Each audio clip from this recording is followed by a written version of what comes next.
Hi and welcome to Niagara News headlines for Tuesday, July the 31st, provided by Bullet News Niagara and ICVAD TV. I'm Annie Sylvester. Let's take a look at your local weather. Tonight, mainly cloudy skies, a low of 20. Wednesday, mainly sunny, a high of 30. Thursday, sunny again, a low of 19, a high of 32. For Friday, more sunshine, a low of 20, a high of 31. And Saturday, cloudy, a 60% chance of showers, a low of 22, a high of 29. And now to some of your top headlines. Niagara Regional Police are searching for a suspect, 23-year-old Jordan Knott, who was described as armed and dangerous after a man was shot in downtown Niagara Falls yesterday afternoon. Knott is described as male, black, 5'11" and 144 pounds. He's currently being sought on a charge of attempted murder.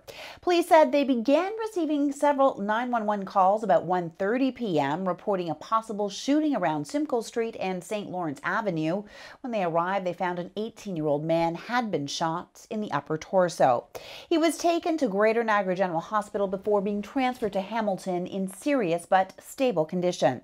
After the incident, the suspect was seen entering through the Niagara Falls Library but has still eluded police, who are asking anyone with information to call them. Well, even if you're not a farmer, you can see that our weather has become more and more erratic. And a 14-day weather forecast that's expected to bring more sun, high temperatures, and little rainfall is bad news for Ontario farmers. That according to Mark Wales, the president of the Ontario Federation of Agriculture, after an agribusiness tour in Huron County yesterday. He said the only way to describe 2012 is challenging, bizarre, and unusual. With a mild winter and exceptionally early spring, the frost came out of the ground much earlier and the water table dropped early, allowing farmers to work the land earlier than normal, but frost came and killed the blossom. Now record drought is taking a round out of trees that were already under stress. However, on the upside, grapes survive the frost because they're hardier and have a life cycle that's different to fruit, and they could actually have a vintage year.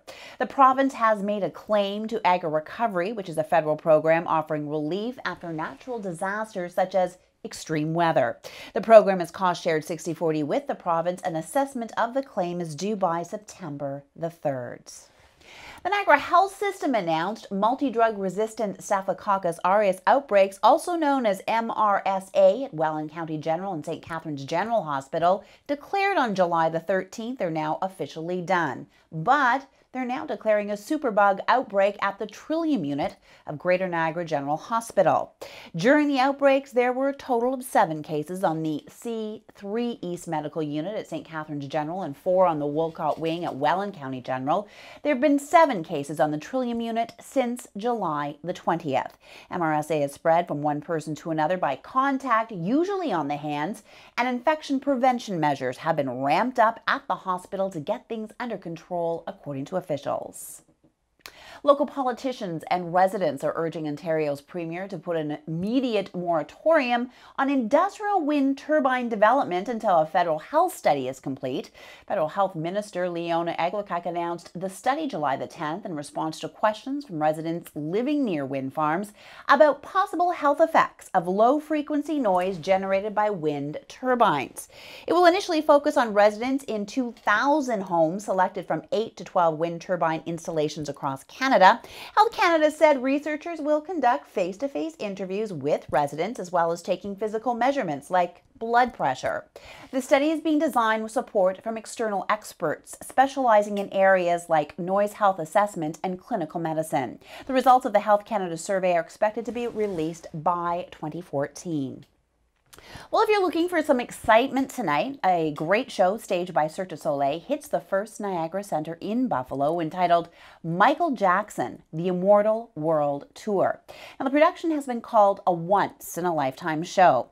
Beginning with the childhood scene, the show will take the audience through 30 of Jackson's popular songs with the choreography and artistic flair that comes with the Cirque du Soleil performances. The show includes huge LED projection screens that turn into ramps for the performers, not to mention a light show and effects. Props such as giant sculptures of Jackson's shoes and glove took 9,000 hours to create for the show.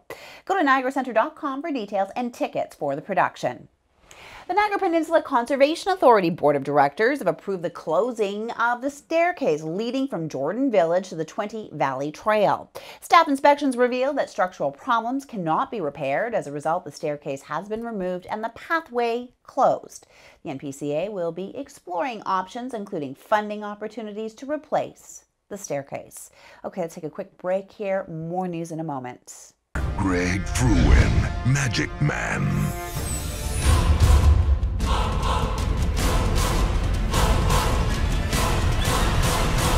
Experience the show that has thrilled audiences around the world. Welcome back. Well, this weekend, everything went to the dogs at the 2012 Niagara Dog Fest in Meriton. Let's take a look.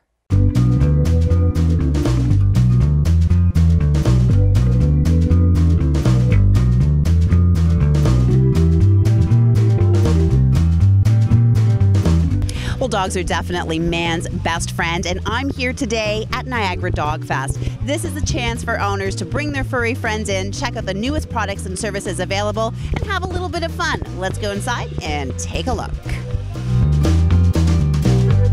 This has been our 8th year. I started it 8 years ago, just as a chance to kind of see what's out there. I had a business of my own at the time, and I wanted to promote it, and I thought I'll open it up to local vendors, and it just exploded. I ended up renting a hall that first year instead of just doing it at my place of business, and it has grown every year. But Dogfest has become a full-time job for me, I guess.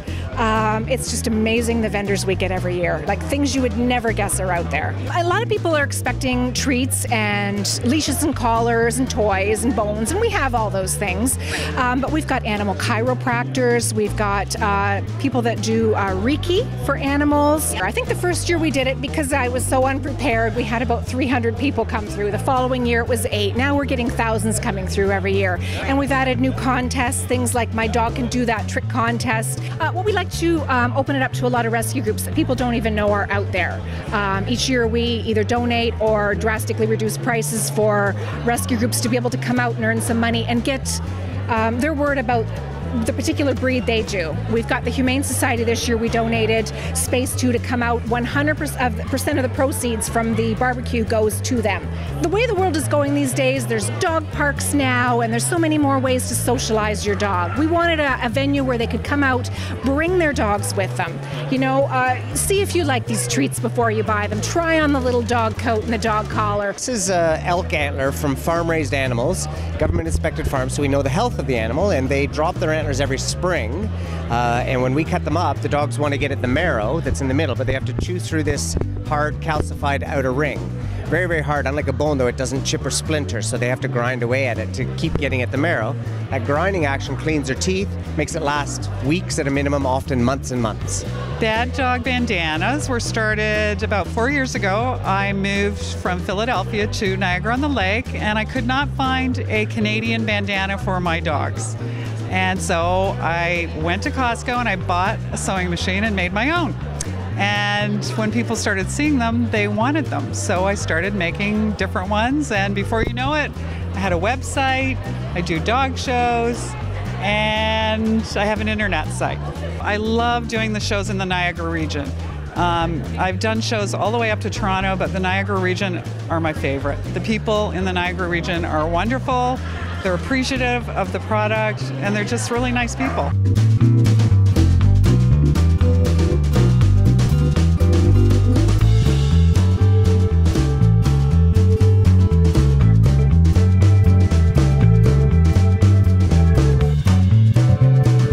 And that wraps it up for today. From everyone here at Bullet News Niagara and ICFAD TV, I'm Annie Sylvester. Good night.